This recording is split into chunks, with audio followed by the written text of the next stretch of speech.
Hey guys, it's Jake here at Canadian Cutting Edge, and today we're going to take a look at this knife. But before I do, I just noticed my friend Dave, I met him at Blade Show last year, 2019. Dave runs TuyaKnifeUS.com store selling Tuya knives. They've been having a tough time with this COVID virus too. They're doing a sale, so if you want to help Dave out and you want a Tuya knife, then choose TuyaKnifeUS.com, as well as the links down below. 15% off everything. FATH 15. I don't know when that sale's over. If I find out during edit, it'll be on the screen, the date that it ends. Today we're taking a look at this knife though. This is by Rake Knives. I got mine from rakeknives.ca. If you spend $99.99 Canadian, they'll do free shipping within Canada. This knife, the LD11, it comes from their multi-function series of knives. Now, Rake Knives, if you didn't know it, is the same company as Sanren and Real Steel. We're the same parent company over them all. And they've got a deal with Boker. So if you've seen Boker knives that look identical to these Rake knives, it's because they're coming out of the same factory. And it's that their high-end knife factory. Boker just has their own little names on it and stuff. Rake Knives, this is the mother of those knives. Those other ones, they're copies, but they're legitimate copies. So I still want to get the real thing, the original thing right here at Rake Knives. The LD11 is their big single blade, not much other tools, locking folder that they have. They've got slip joint knives the same size. And this thing is sort of a baby that was born from a liner lock father and a slip joint mother. This is the knife that got born out of that mix. If you're interested in finding out all the details and information about this knife, stick around. The full review's coming right now.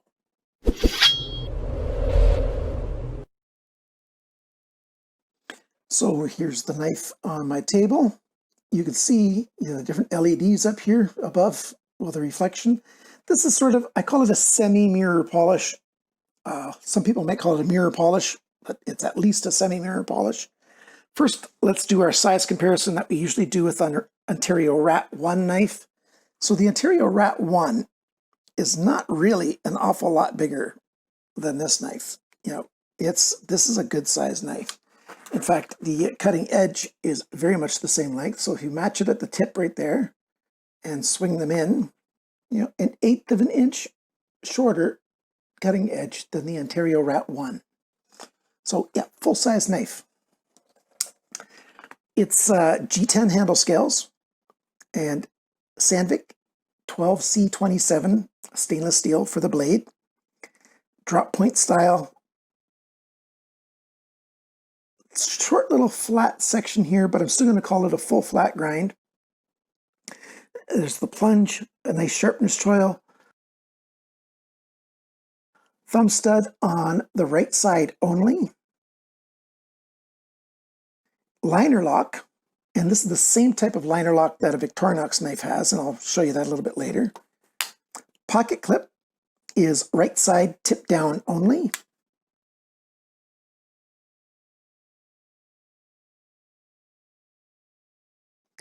I would have liked if they would have made it both options, tip up or tip down. That would have been a good thing for them to change.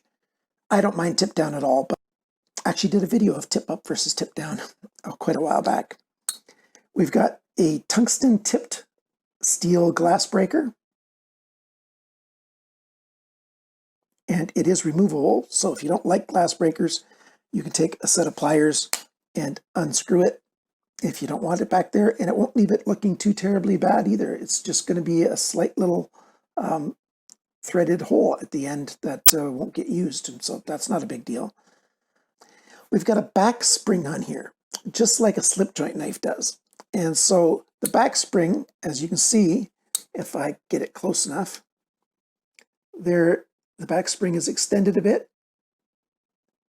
If I open the knife all the way, it hides, see that? And then it comes out. So that spring is pushing down on the tang of the blade, and so it's got a half stop. although it stops more like 55 degrees than halfway. 45 would be even a less of an angle. So, but there's a stop there, and then all the way closed. That spring tension there holds it closed, not a detent. There's no detent on here at all. That spring back here is holding the knife closed. See, the spring comes back when you open it, and it's flush when it's closed. So it's an interesting knife. The liner lock, like I said, it's like a Victorinox liner lock, where it goes all the way across and doesn't engage with the tang of the blade constantly. There's actually a tiny bit of a space there. And that's why you have a little bit up-down blade play. That's not too much to bother me. I don't mind this kind of system. I would have preferred if they would have made a more traditional liner lock like they do on their other knives. Like imagine their P, what was it, 611 or is it the 911? And it costs like $2 Canadian less. And it's got the typical liner lock right there. But not a big deal, not a problem at all. It just is what it is. And if you don't want this, you don't buy it. If you like it, then you get it, right? That's just the way everything works. A little bit of skeletonizing there. It is not riveted, although it might look like it from this side. It's just screwed together. So you take those off this side and you can take the knife apart, at least a little bit if you want to clean it out. I'm not going to take it fully apart because it does have that slip joint tension in there. And I know that I can take it all the way apart and put it all the way back together. I just don't like fussing with the spring tension of a slip joint to try to put it back together. It's just my personal preference. You can take the pocket clip off, but put the screws back in so that this end will stay together. The one that's closer to the end is the one that lines up with the pivot pin. So make sure you screw at least that one back in.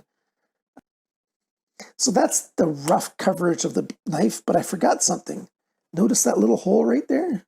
There's a little hole right there. And that's because it's the home to a set of tweezers.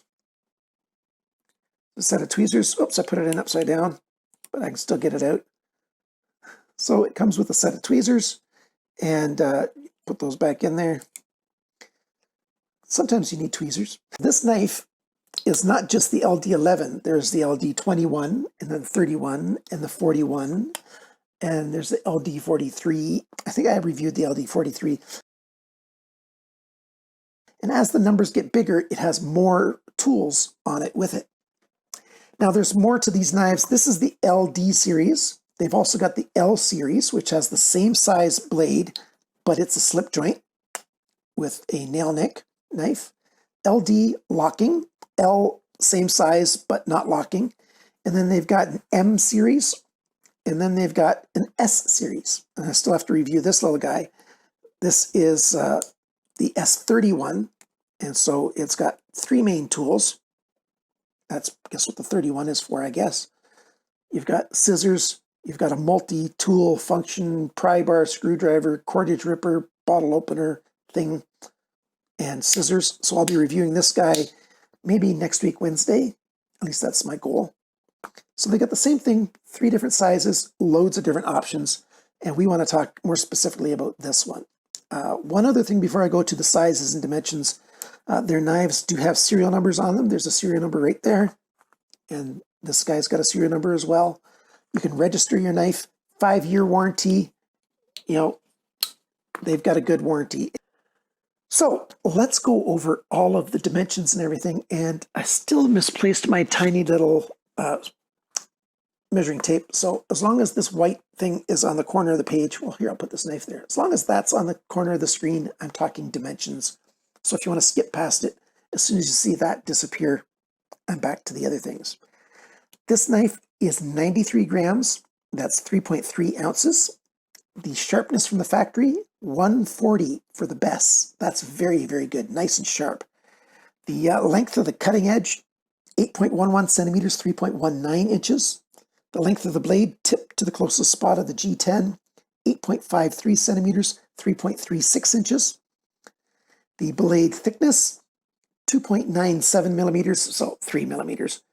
That's 0.117 of an inch, so just a tiny bit shy of 1/8 of an inch thick. The blade depth is 1.99 centimeters. That's 0.785 of an inch. The thickness of the edge behind the grind is 0.59 millimeters. That's 23 thousandths of an inch. The grind oh, I did it again.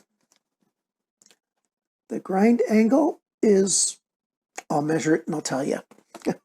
I'll put it on the screen right here. Let's keep going. The handle length is 11.08 centimeters, 4.36 inches. The grip area, it's roughly 10 centimeters, a little bit more than that, about 4 inches. The handle thickness is 1.11 centimeters, which is 0.436, so well, a significant amount less than half of an inch. The handle depth, it's more narrow and it slowly gets wider as you go to the end of the handle. So right here, it is 2.37 centimeters. That's 0.93 of an inch.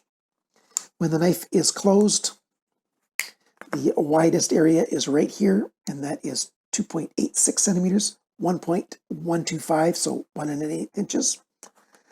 And the total length of the knife when the blade is open, oh, I did it again, 19.66 centimeters. And in inches, I don't have my tape here. The inches are on the screen. How much does this knife cost? Well, this knife costs, well, you buy it in Canada, so in Canadian dollars, it's $38.95. As of June 19th, when I'm recording this, that's about $28.62 American, which is less than it costs to buy it at Amazon. So, like I said, rakeknives.ca is the best place to get this. In Europe, you can get it at knivesandtools.com for 32.95 euros. I like the look of this. I like the feel of it. Check out the G10 right here. It's got that extra milling done there and extra milling done here. That's for added texture. A little bit of G10 removed here to get your thumb in there for removing the liner lock. The pocket clip works very, very well. Let me demonstrate that. So with the pocket clip, the clip starts riding over right away, and you push it in, goes all the way down, and very tiny bit of the knife is exposed. That is a good pocket clip. Very functional, very useful. And you don't have the glass breaker sticking out here to bother you. That's one of the reasons why tip down is quite nice with this one. I like this knife. It's comfortable. It's lightweight. Like I said, 3.3 ounces. The balance point is back here. So it's a very slick knife, easy to move around in a hurry, delicate movements. It's nice and blade light, which is a good thing.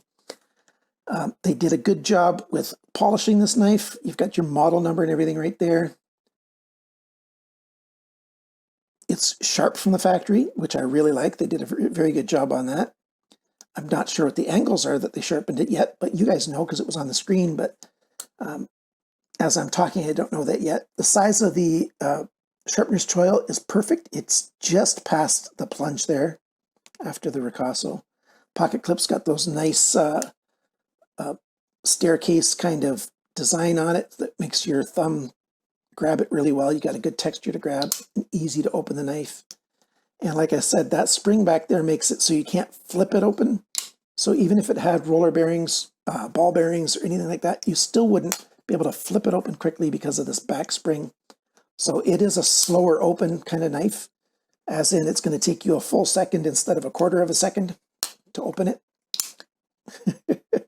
Not long at all.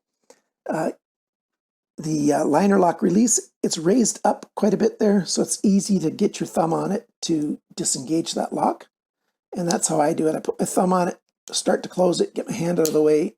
So one hand closed, one hand open, totally possible. Just don't have your other fingers over the edge when you go to close it. It's a comfortable knife. The G10's done very well.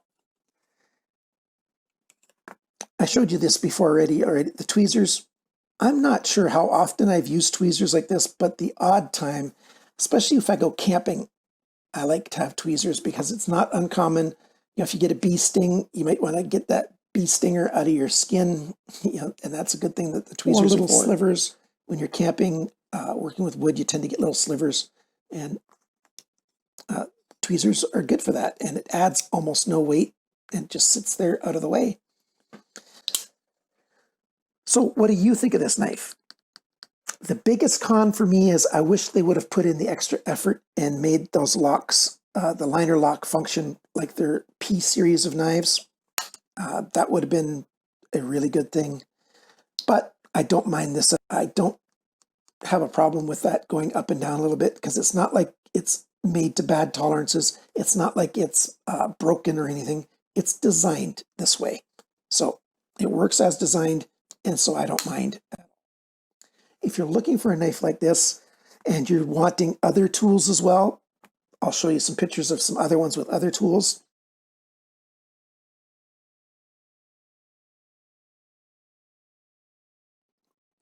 And then, like I said, you can get them in 3 sizes. So loads of options available. Thank you so much for watching my little video. Remember, check out Tuya Knives sale if you're interested in any Tuya knives. And I really like most of the Tuya knives. Actually, pretty much all of them. I wish I could have them all. That'd be so great. But a lot of their knives are outside of my budget range, and some of their knives are within the budget range. So I have some of their knives, and the knives I have I really like. Thank you for watching this video. Thanks for liking, sharing, commenting, and subscribing. And remember, friends, always cut towards your chum, not your thumb. Bye for now.